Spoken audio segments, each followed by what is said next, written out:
The number of times I've had to use the term isotonic regression in the last week is truly appalling. And it is for that reason that I am thrilled to announce that we are live here to chat about literally anything else other than that. I am joined by Kate, who is also avoiding thinking about linear regression. So, really thrilled about it. We're here to talk about Loki, Too Hot to Handle, Handmaid's Tale, maybe The Bachelorette, maybe a few other reality shows, just like nothing but trash and Loki. Two different categories, but are they the same story? We're going to figure that out. We should kick it off with news, though, first. Don't you think, Kate? I suppose so.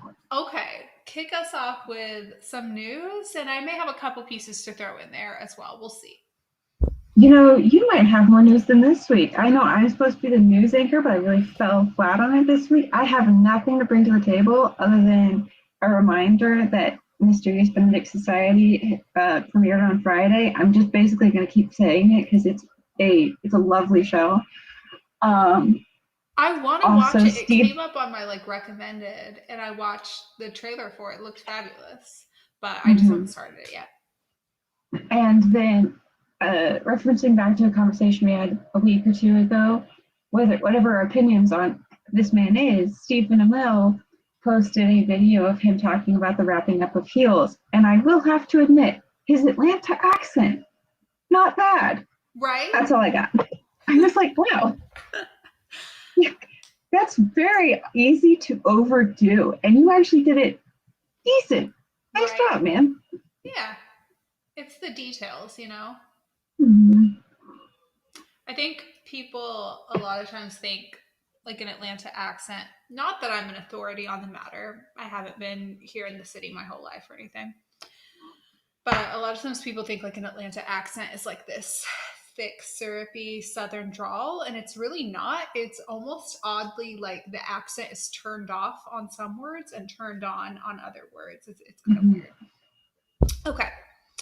Well, I will add to your news pile, and I don't recall. Did we talk last week about the fact that Good Girls is canceled?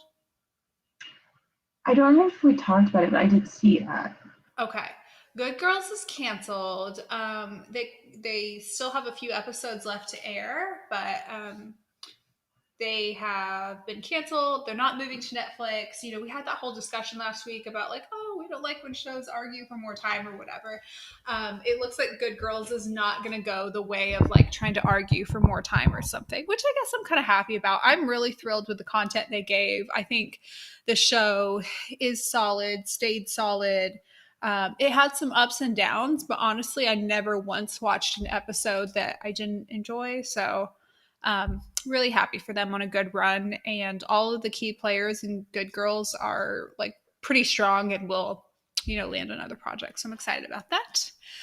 Not really news. I think we mentioned this last week. Superman and Lois is on hiatus, but when it returns, I will be joining our good friend Martin the Flash over on his podcast where he reviews Superman and Lois to chat about the return after the mid-season finale. So I'll be dropping that in a chat somewhere if anyone is watching and interested. Tell him I said hi. I will definitely tell him Kate says hi. You should send in a voice message or a thesis on Superman and Lois. Thesis. Yes.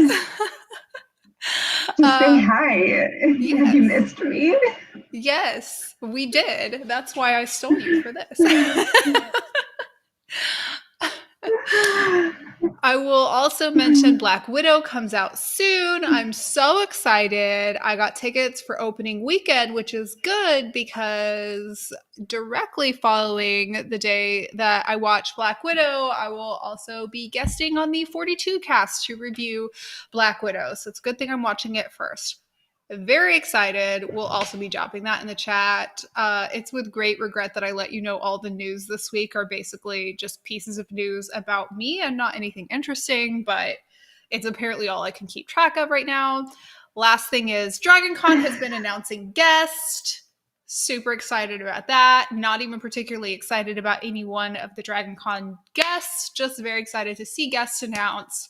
And all of the tracks are furiously putting together schedules and sending out forms. And the number of Google polls and forms I filled out in the last week is astronomical. Would not have it any other way. Very, very excited that we're getting back into all of this, things premiering and cons happening type of thing. Am I going to keep track of all the schedules involved in all of that? No, but for this week, I did because it made my news agenda. The end. The end, I suppose. Well, Kate, we have a couple things on the agenda. And I'm going to let this be like a choose your own adventure. I just got so much lipstick on my retainer. Lovely. Love that for me. Okay. I'm going to let you choose your own adventure. What would you like us to discuss first? Loki or trash reality shows that I've watched this week, or The Handmaid's Tale? Because it occurred to me, I don't actually know if you watched The Handmaid's Tale. I actually have not. It's not something I am against watching. I just never got around to watching it, so I have to catch up. So all except Loki and anything else that I add that I've also watched this week, that's all you. So if you want to start by talking, or do you want me to? I can start, whichever you want. I think we should start by talking about Loki. Let's just not delay it any further because I'm so excited. Not only have we both watched this week's episode, you have now caught up on last week's episode, so we have some stuff to catch up on. How about you kick us off with your necessary thoughts? Emmy nomination? Jeez. Last week, I come in here with all these theories and everything, and this is not trying to brag. This is me going, how in the world did you not say anything when I was literally saying what was going to happen? You didn't even just you weren't even just a stone wall. You would ask me questions how, what do you think this implies? And I gave you answers, not reading into why you were asking me these questions. I have a very particular set of skills. They're not many, but just a very particular set of skills. I'm highly impressed. Thank you. I'm highly impressed that you predicted the entire premise of the timekeepers and their minions without having watched the episode. I watched episode 3 and I liked it. I will say, to me, it's actually the weakest episode of the 4 so far. There's really only Sylvie, Loki, and then just background people, which is great. They're 2 strong characters that can handle that. But I did miss Mobius. I enjoy Mobius. And I think it was all about them getting to know each other and growing trust, which is necessary. I understand why they had this episode. But there was a little bit part of me that was okay, let's get back to the TVA, what's actually happening, which is fine. But this episode 4, we kind of got the finishing of both. And the idea that their nexus, their potential romance or fellow understanding is a nexus event, fascinating. It adds to the whole idea of the multi-dimensional stuff, the multi-timeline stuff, all that jazz. It also is proving to me that Loki is very much in the middle between WandaVision and Falcon and the Winter Soldier about how much it wants to beat us up the head with what it's trying to do. WandaVision was very covert but non-stop, whereas Falcon and the Winter Soldier was very completely on the surface. You knew what it was trying to do. But there were so many things it was trying to say that it wasn't beating up to the head. You're just okay, this, another thing, and another thing, another thing. Loki, they just keep saying the same 2 or 3 things over and over again, but they're doing it a little more metaphorically, which is fun. I think it's interesting with Loki that they're so obviously they're playing with this idea of time. Inherent in that is that they're going to have to handle this, the dreaded concept of time travel, because some version of time travel is going to be occurring. Time variance is the key piece there, thus the necessity to deal with time travel. But the overarching, kind of theme is this idea of destiny. Is there a destiny? Who controls that? Are you destined to be a villain? Are you destined to be a hero? Those kind of questions. And it was interesting to me in the story, starting in last week's episode, but certainly continuing through this week's episode, that they kind of have to play with the idea of romance in order for this to make sense. Now, romance is, like it's kind of an iffy romance here. Are we viewing this as Loki loving another person and that other person loving him, or is this actually a metaphor for potentially for self-love that defies destiny? Is his destiny to be a villain who hates himself, and the idea that he loves himself is somehow against destiny?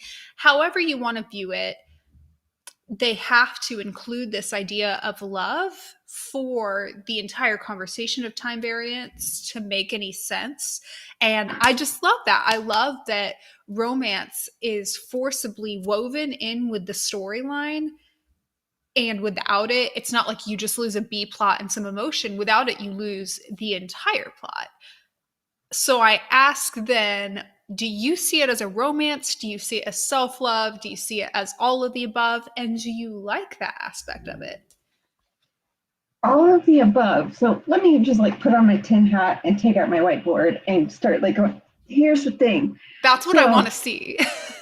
um, so you see, so going back to the first episode where we see Mobius kind of call him out on like why he's a villain. He's like, it's because I'm a weak person and desperate for control, and that's why I do the things I do. That is part one of his personality deconstruction. Part two, it was, and it's been reaffirming that ever since. And part two has kind of been when we see him with Lady Sif, and Lady Sif just keeps on telling him, nobody's going to love you. You're always going to be alone. You compare that to him, like the first time that she actually hesitates when doing this is his admission that he's a narcissist. There's there's an argument to be said that he is a narcissist, or that he is a person of such great self-loathing that he puts on a facade of narcissism in order to gain attention. But either way, this idea that he's falling in love or having some sort of relationship, whatever that dynamic's actually going to turn out to be, with an alternate reality version of himself that has just enough differences for them to have like a good rapport, but at the very core, they're very similar. It has both connotations of addressing his narcissism. Why is the first person he relates to on such a high level his like copy, essentially? But then at the same time, addressing the fact that he, like this tried and true kind of cheesy idea that you can't love somebody else until you love yourself. So as he's falling in love, or whatever we're going to call it, with Sylvie, he is admiring these things about her that he knows is in him, and he's finding that he loves it in her, and it forces him to accept those parts of himself, self-love, self-appreciation, self-acceptance, in pursuit of love itself, which is a really interesting thing. We can just like ignore the ick factor, because like, even if it's not to the same level of it being like himself, because there is enough differences that it's not the exact same person, it's still like assumed to be same mother and father. So if anything, not self, at least sister level of relation. See, like, that I don't. Okay, I keep seeing people say that, and I just feel like that cannot possibly be the interpretation here. And clearly I'm wrong, because everybody, like, I've seen multiple people say like, oh, it's supposed to be like a sibling-esque thing. I feel like in the plot structure that they've created for us, we're supposed to see her fully as a variant.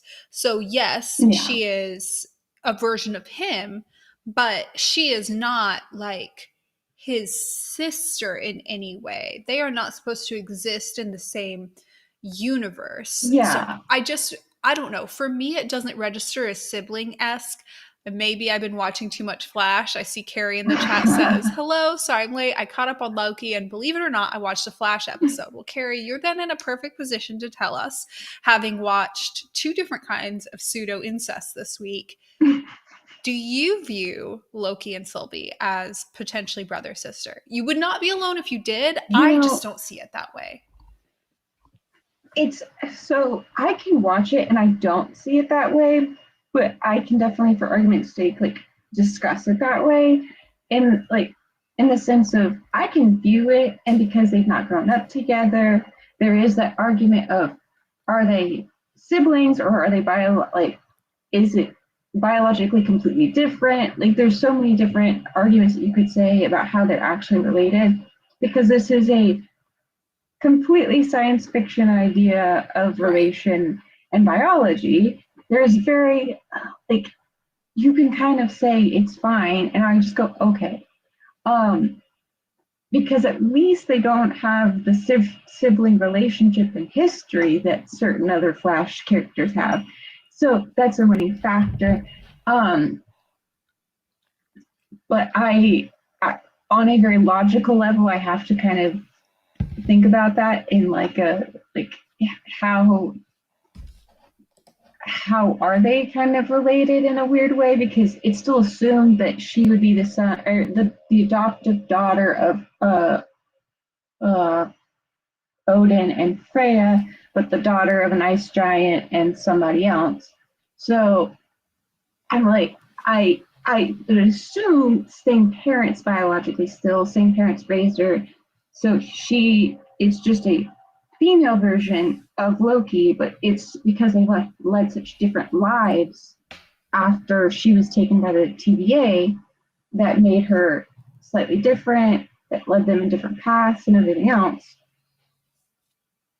But I'm able to let that go, but it is still a fair argument to kind of discuss. But I Carrie in the am more chat on says, I don't see Loki and Sylvia as siblings. However, I do buy into the total narcissism notion that he could only love himself or a close facsimile. See, that maybe I'm just being obstinate today. First of all, I agree. Like, I get exactly what you're saying. I understand the analysis, and you're not wrong. And I'm just being that annoying person playing devil's advocate, but it's just what I'm going to do this week. Is it narcissism that he loves Sylvie, or is it integral to his progression as a villain that he hate himself? Because his progression as a villain, as I understand it, not a Loki or Marvel authority, but his progression as a villain seems to be very closely woven with jealousy, competition, and insecurity with his brother, but also just the heroes in general.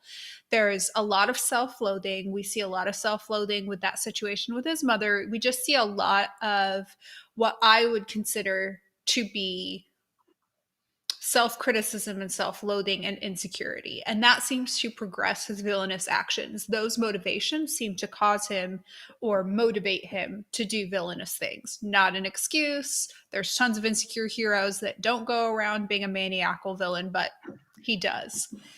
And if he is then interacting with variants of himself or himself, and through that implausible situation, he fights with himself, distrusts himself, has that same sort of self criticism. He criticizes her the way he criticizes himself, but then eventually grows to love her and himself. Is it not the opposite kind of narcissism? He's loving himself, but it's like it took a struggle to get there, as opposed to he fell in love with her and it takes a struggle for him to criticize her and see the faults in her. It just seems like the reverse of narcissism. I would expect narcissism to be he meets her, he thinks she's the greatest woman to ever walk the earth, just like absolutely head over heels for her. It's like I couldn't love anybody except her, and then slowly starts to see the flaws and the chinks in the armor. I don't know. Thoughts? So I kind of played into the narcissism because he said he was a narcissist to Lady Sif. However, I also agree with you, and I actually want to like kind of make a counter argument that he pretends to be a narcissist because he doesn't want to be seen as a weaker victim. Yes. So he kind of has these very strongly associated to narcissistic tendencies. So he gaslights constantly. He he's always getting in the way of Thor, and wow, it's played as he's narcissistic. He is like needs to be the center of attention. It is that he needs attention, but it's less from narcissism and more from the self-loathing because he grew up in the shadow of Thor, and then he found out that he's not really Odin's son, and then he's responsible for his mother's death.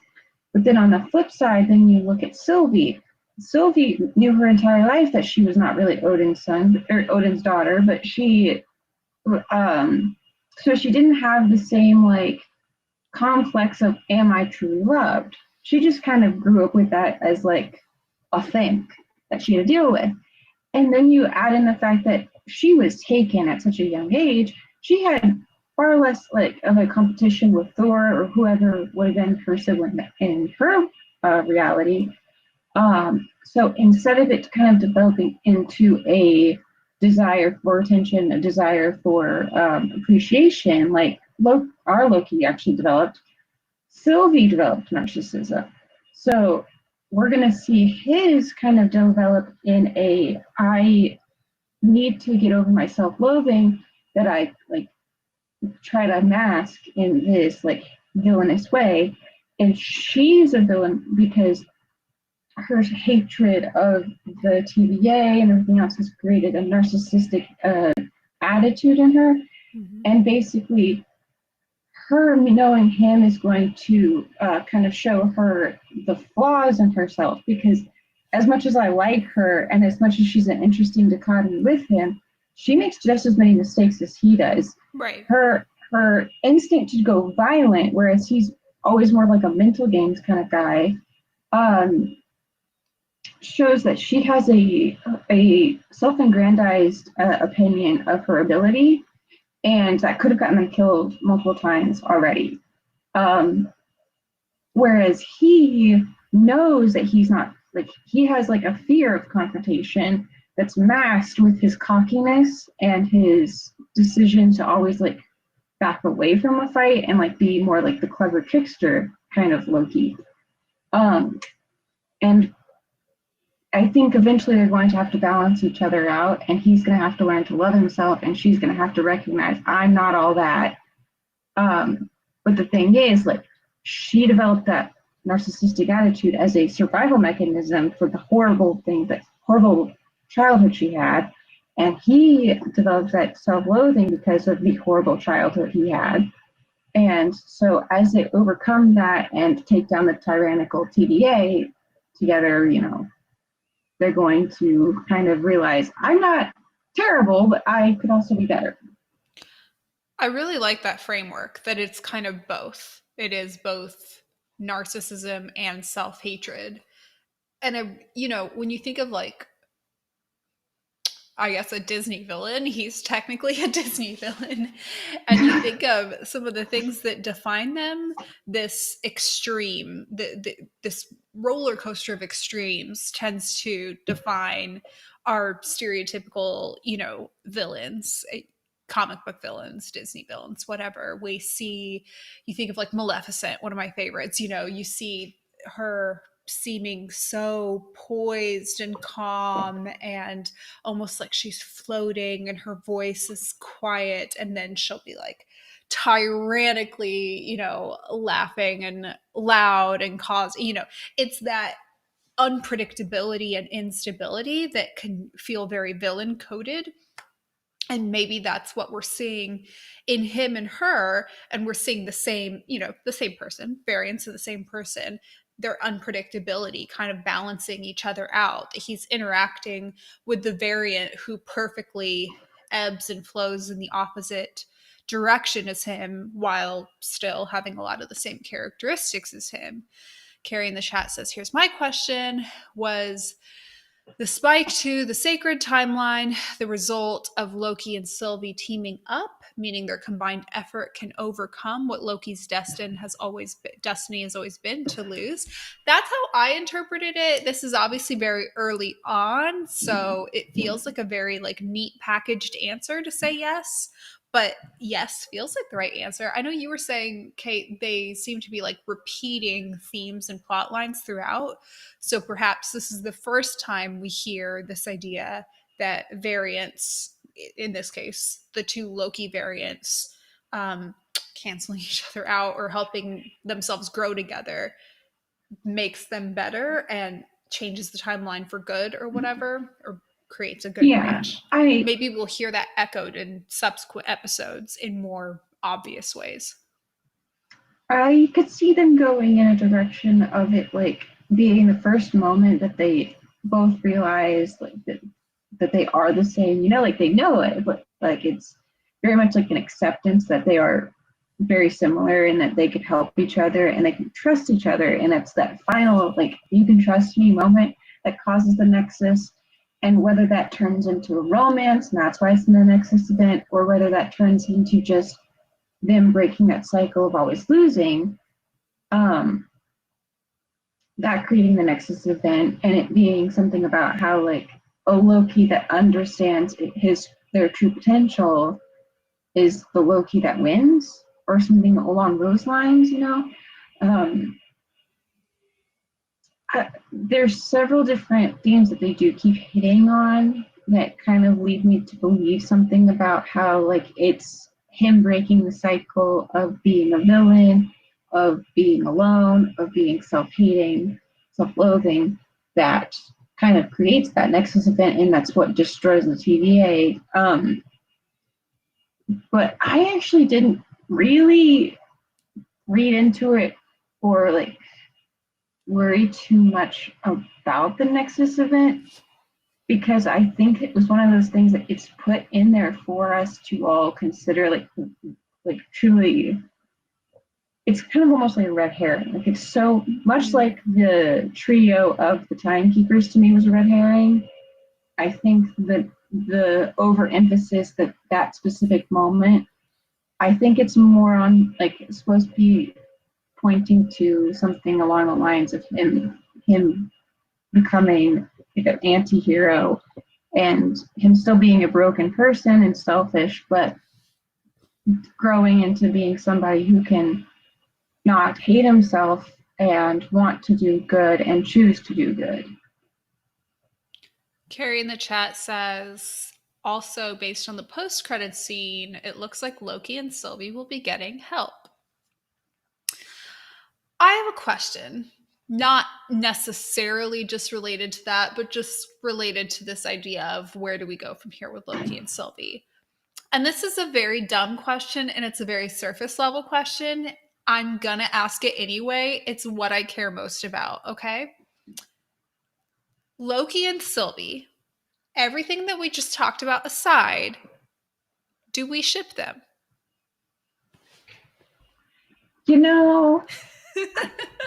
I am kind of on this level of they have fantastic chemistry. I am not an immediate enemies to lovers person, and they have definitely that tension about them. But I would say because it's this enemies to lovers, but they're the same person, and it's a interesting niche that I'd be interested to see how it plays out. I would actually say that they might actually pursue it simply because of all of my explanations basically goes, there's a movie coming out next year. It's called Multiverse of Madness. That's my answer. Right. But anything that results in a chink in the timeline, I'm yeah, that's why we're doing that. So there doesn't really have to be a full on explanation for me to go, yeah, that's it. Um, so, and I have a tendency to pick ships that I think will win. I don't like to invest myself in things that I know are not going to happen. So I think there's a possibility, and therefore I kind of think that it would be a good ship. I'm not fully there yet, but I'm not against it, and it won't take me long to get on board.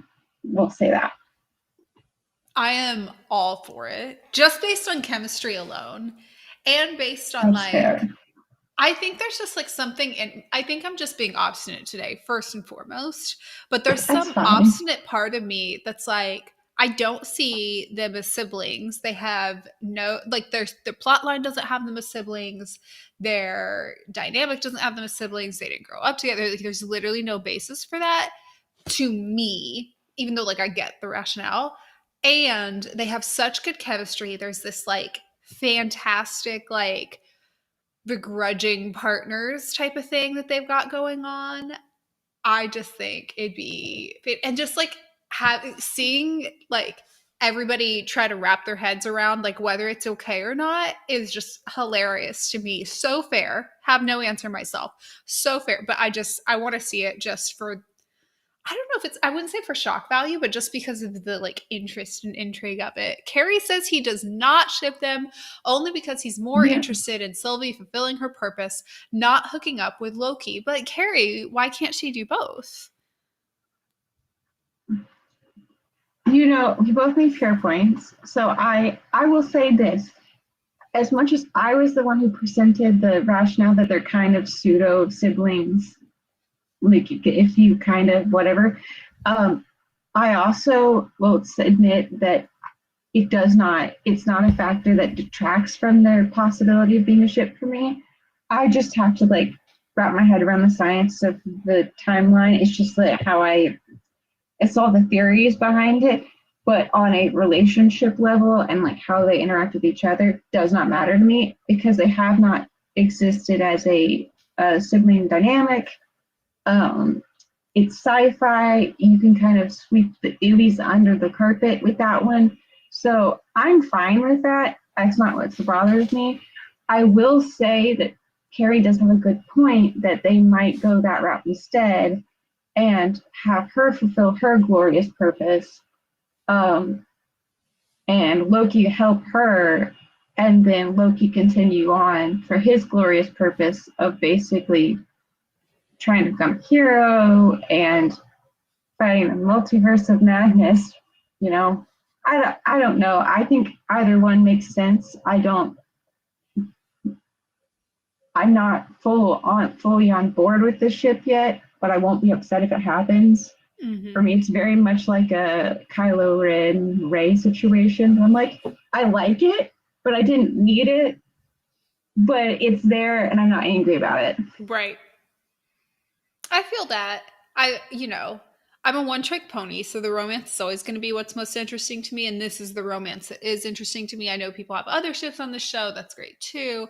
But this one is particularly interesting to me. I want to return at the end of this if we have any like Loki theories to wrap this up. But I want to pause here for a commercial break. And by commercial break, I mean what else we watched this week, just so we get a chance to talk through it and then we can wrap up with some additional Loki theories.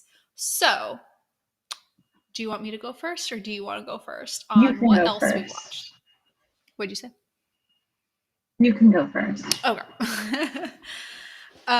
So here's what else I watched this week. Like 5 episodes of Too Hot to Handle. And like, I know you think that The Bachelorette is terrible. I know you think a lot of reality shows I watch are terrible. You don't understand just how bad Too Hot to Handle is. Like, it's truly, you thought there was bottom of the barrel, and then you like dug past the bottom of the barrel straight into the ground. Here's the premise of Too Hot to Handle. They put a bunch of hot people on an island, like on a beach resort or whatever. And they have these like they call her Lana, but it's basically like they have Alexas everywhere or Googles everywhere, whatever. They just have these like, it looks like an Alexa that is constantly watching them, like cameras everywhere, blah, blah, blah. It's a reality show, audio everywhere. And they have like $100,000 cash prize that they can split between all of them so long as they don't sleep together. And they're only at this resort, by the way, for like, I think 4 weeks. Like, it's like literally a month. It might even be less. It might be 3 weeks total. It's a very short amount of time. They have to go on very, like basically it's like camp. Like, they have to do like arts and crafts, and they can go on dates with each other. Like, it's like a typical like dating reality show. One of them can invite the other on like a little cute little beach date, whatever, but they can't like kiss or have sex. And anytime they do like kiss or have sex, like they can even like hug and stuff. They just can't like have sexual contact. Anytime they do, money gets deducted from the group pot. So like if there's one couple breaking all the rules, everybody suffers. So they basically have to like peer pressure each other. So it's literally the worst thing you've ever seen. Like whatever you're imagining, it's worse than that. I cannot look away. It is remarkably bad, but so good. Anyways, marathon that mindlessly this week is therapy. And it occurred to me that some of the like if you think of this sort of like flippant, nothing matters, we're just going to be like silly and deviant mindset that makes reality television great. Like when you have somebody who's being kind of like a villain or super aggressive on The Bachelor, Bachelorette, or on whatever, that attitude is identical to Loki and villains like Loki. This idea, like Loki is basically like a reality show villain if you think about it. His like flippancy and showmanship and disregard for like social wholesomeness is exactly the same as like a Netflix reality show. And also I watched The Bachelorette, same thing there. And it really stood out watching The Bachelorette because The Bachelorette this season has like no villains, none. They are literally pulling at straws and creating like Frankenstein edits to make any of the guys look bad. I'm sure some of these guys are bad, but they are not behaving badly. Like everyone is like remarkably good and nice and like, but like far be it from me to praise a man, but like they're really having to reach to get any of the guys look like villains.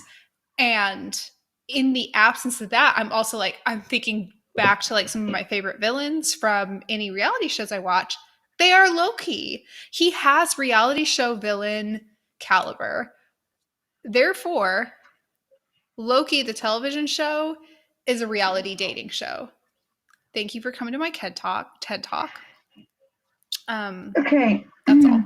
So, whenever you go on these reality show type trips, in season 4 of Arrow, right after Felicity gets shot and she's in the bed and Oliver and Laurel are looking onto her, I'm not going to point fingers about who is who in the situation, but I feel like me and Carrie are Oliver and Laurel standing over there going, she's the strongest out of all of us. Just watching as you torture yourself, laying in that bed of terrible decisions. Am I wrong? Like, are you gonna look at me and tell me that I'm wrong? She wore a crown and came down in a bubble. She came in a bubble. I'm sorry. In this case, yeah. But she made the ultimate sacrifice, so I can't be mad.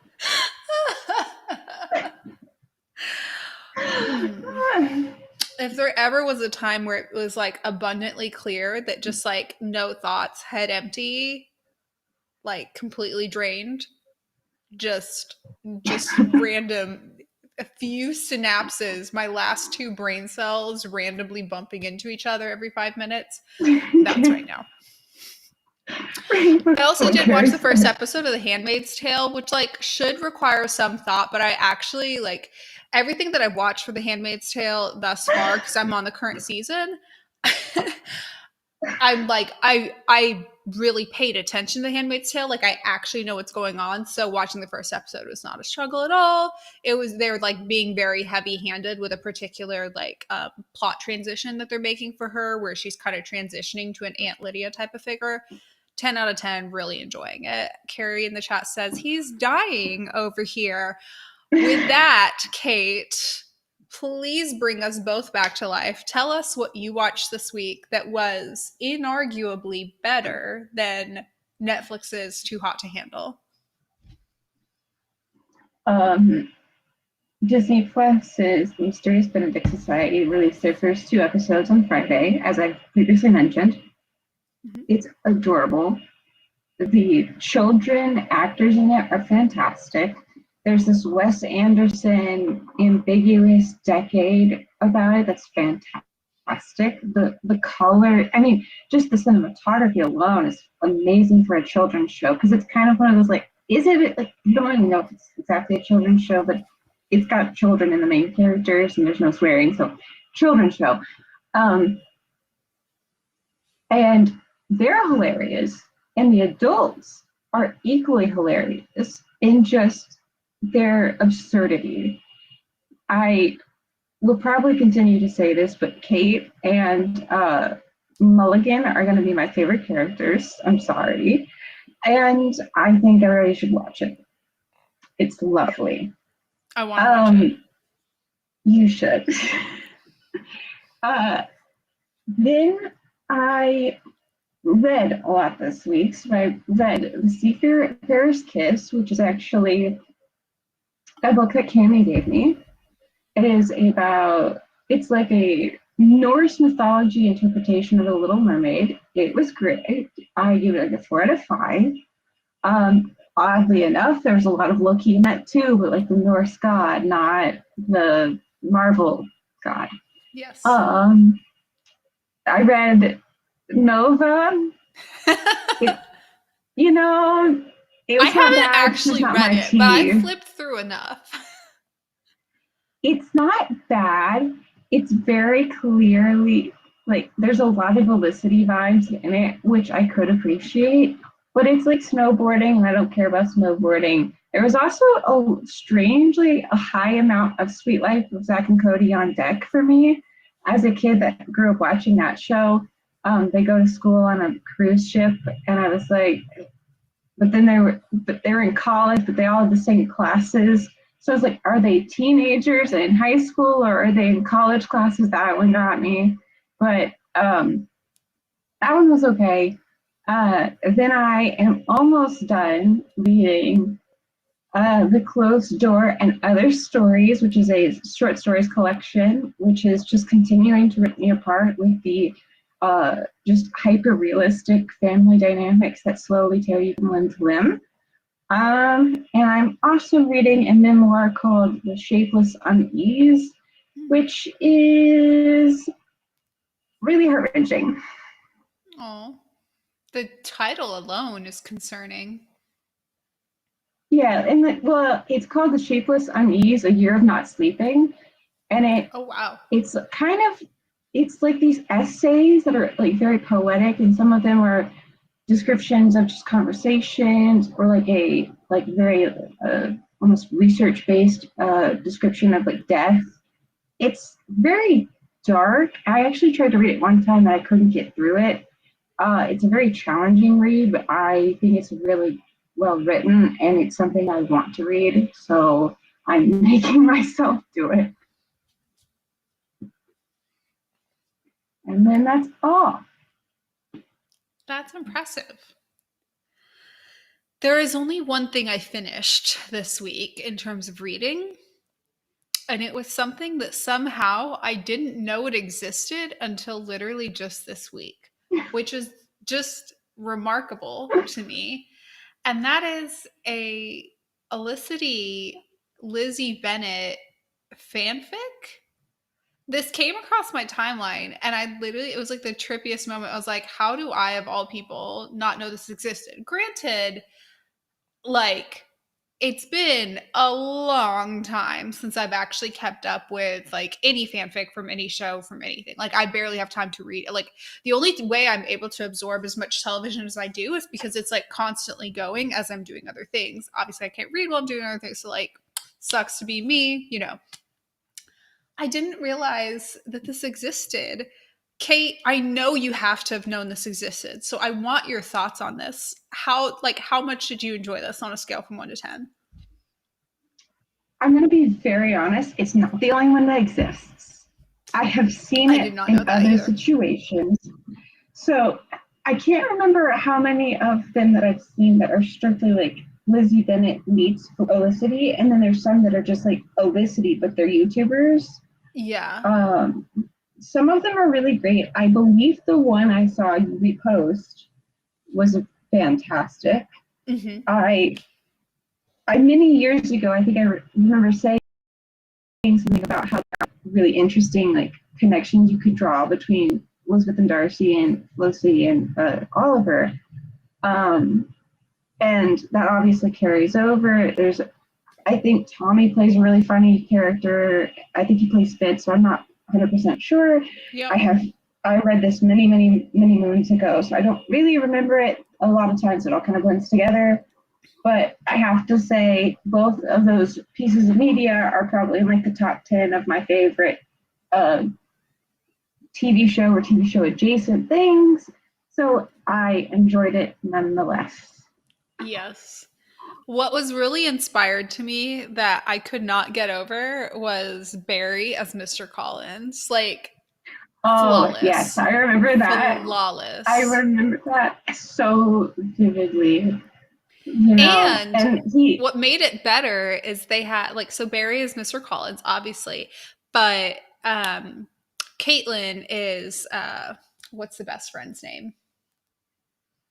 Charlotte, Charlotte. Caitlin is Charlotte, which also perfect casting for both, yes. but that then means that Caitlin ends up working for Barry, which is flawless, perfect, 10 out of 10, except for the fact that like there are multiple universes in which I would absolutely ship them. And there's also like, speaking of which, Carrie, you mentioned you watched the latest Flash episode. There's a bunch of drama going on with the Flash cast right now. I don't know if you saw. There were some Flash casts on live who were like refusing to talk about the show and acting really mad about it.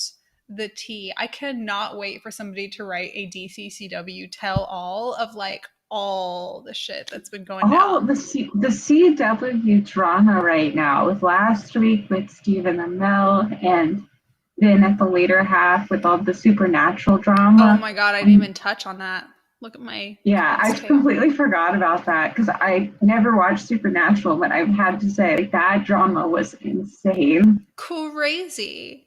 Listen, CW casts never disappoint. Whether it is the ship from the 100 getting secretly married, even while their ship like could not get together on the actual show, after everybody thought that like, oh, they, you know, like everybody was like IRL shipping them, even though they had other partners, and then they were like secretly married. Top 10 moment for sure.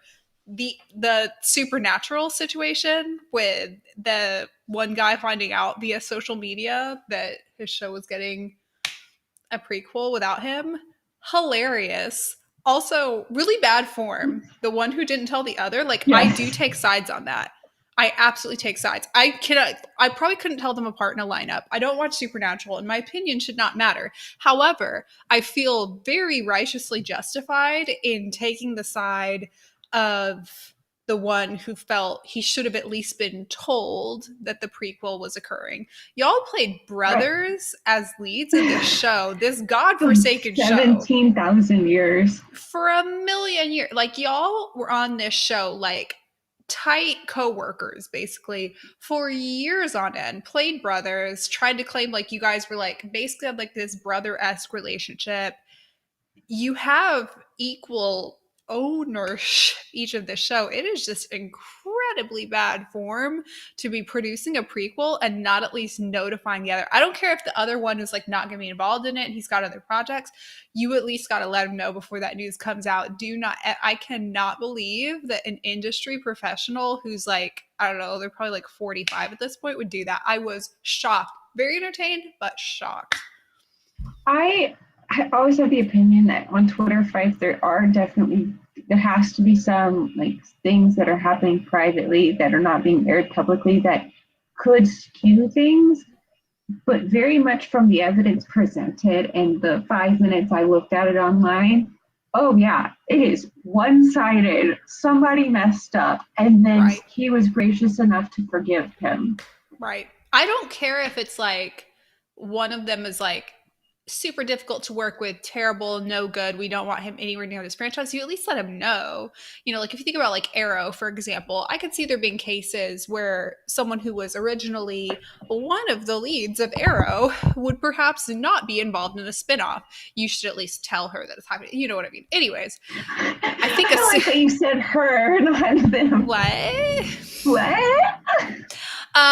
Carrie says the episode with Godspeed is the most recent, right? That is correct. And he says, where's Kansas Pat? And she wasn't in the last two that I saw. Carrie, I don't know, but like something's going down because she's the one that I'm talking about that was on live that like everybody was like asking her questions about the Flash, which is so fair. Like that is her most notable role. You know, like she is a lead, she is Iris West. That is her most hyped show. Like obviously that's what all her fans are going to ask her about. And she was like mad that they were asking her about it and said, don't talk to me about that. And then someone was like, oh, how's Grant? Like, how's whatever, like asking about Grant Gustin.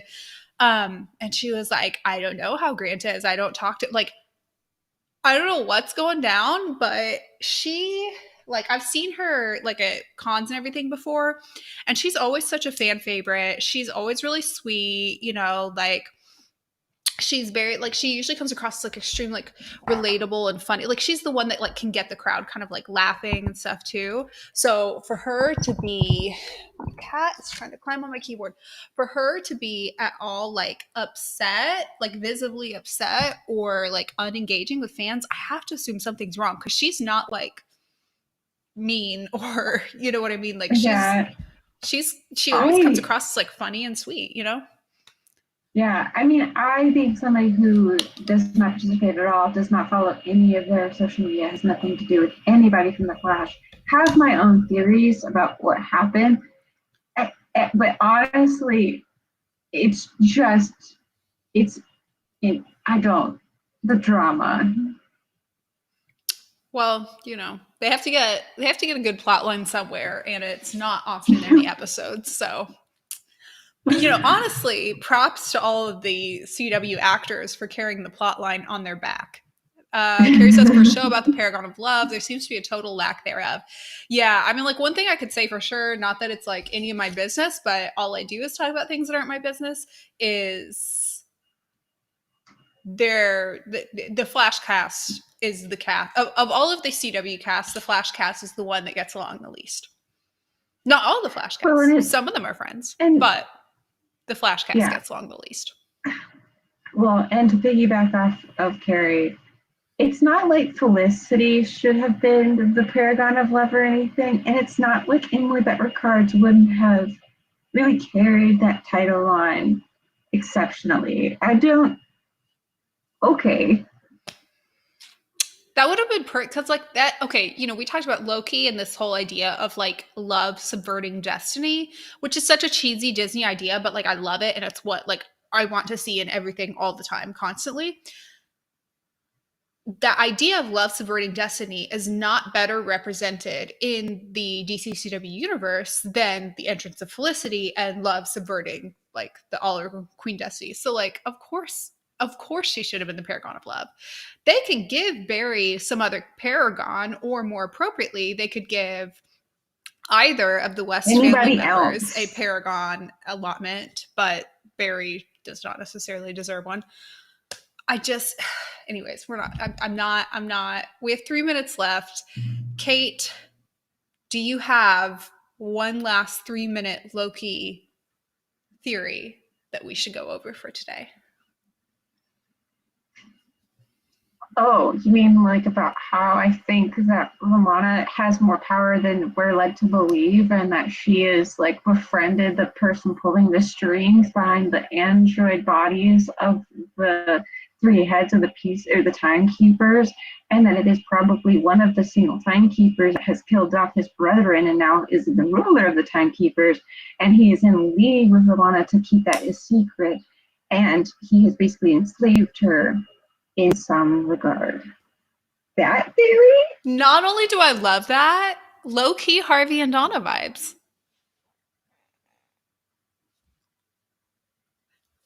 Minus some of the Unfamiliar? slavery.